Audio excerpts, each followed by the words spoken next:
తాకట్లో ఉన్న మీ బంగారాన్ని విడిపించి ఆ రోజు ఆన్లైన్ రేటుకి కొంటాం. Sharma gold company.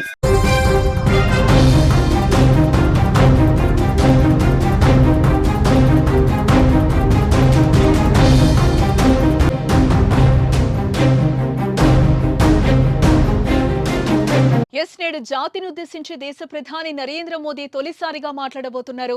రాత్రి 8 గంటలకు ప్రధాని మోదీ ప్రసంగం ఉండనుంది. ఇకపోతే ఆపరేషన్ సింధూర్ తర్వాత తొలిసారి మోదీ మాట్లాడనున్నారు. అయితే మోదీ ప్రసంగంపై దేశవ్యాప్తంగా ఆసక్తి అయితే నెలకొంది. ఇటు పహల్గాం దాడి తర్వాత ఉగ్రవాదులను ఏరివేయాలనే ఉద్దేశంతో, ఉగ్రవాదంపై భారత్ ఉక్కుపాదం మోపాలనే ఉద్దేశంతో ఆపరేషన్ సింధూర్ మొదలుపెట్టింది. ఇందులో భాగంగా ఉగ్రవాద స్థావరాలపై దాడి చేసింది. ఈ దాడిలో చాలా మంది మోస్ట్ వాంటెడ్ టెర్రరిస్టులు హతమయ్యారు. మరి కొన్ని ఉగ్ర స్థావరాలు నేలమట్టమయ్యాయి. అయితే ఉగ్రవాదులపై దాడిని జీర్ణించుకోలేని దాయాది దేశం మనపై దాడులకు తెగపడింది. దీంతో వారి దాడులకు ప్రతి దాడులు మొదలుపెట్టి పాక్కు గట్టిగా బుద్ధి చెప్పింది.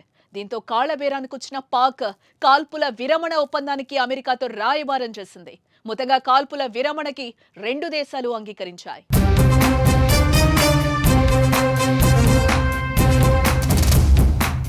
ఇదిలా ఉంటే ఆపరేషన్ సింధూర్ 2 ఇంకా అయిపోలేదని, పాకిస్తాన్ ఏ క్షణంలో దాడులు చేసినా తిప్పికొట్టేందుకు సిద్ధంగా ఉండాలని ఆర్మీకి ఫుల్ పవర్స్ ఇచ్చారు. మరోపక్క ఉగ్రదాడుల్లో కొన్ని భారత స్థావరాలు ధ్వంసం కాగా కొందరు జవాన్లు వీరమరణం పొందారు. అయితే ఇప్పటి వరకు మోదీ ఒక్కసారి కూడా మాట్లాడలేదు. యుద్ధం సమయంలో సైలెంట్ గా ఉన్న ప్రధాని ఆపరేషన్ సింధూర్ తర్వాత మాట్లాడటానికి ముందుకొచ్చారు. రాత్రి 8 గంటలకు ఆయన జాతిని ఉద్దేశించి ప్రసంగించనుండడంతో యుద్ధంపై ఏమైనా కీలక సమాచారం ఇస్తారా, అసలు మోదీ ఏం మాట్లాడతారు అనే దానిపై దేశం మొత్తం ఆసక్తిగా ఎదురు చూస్తోంది.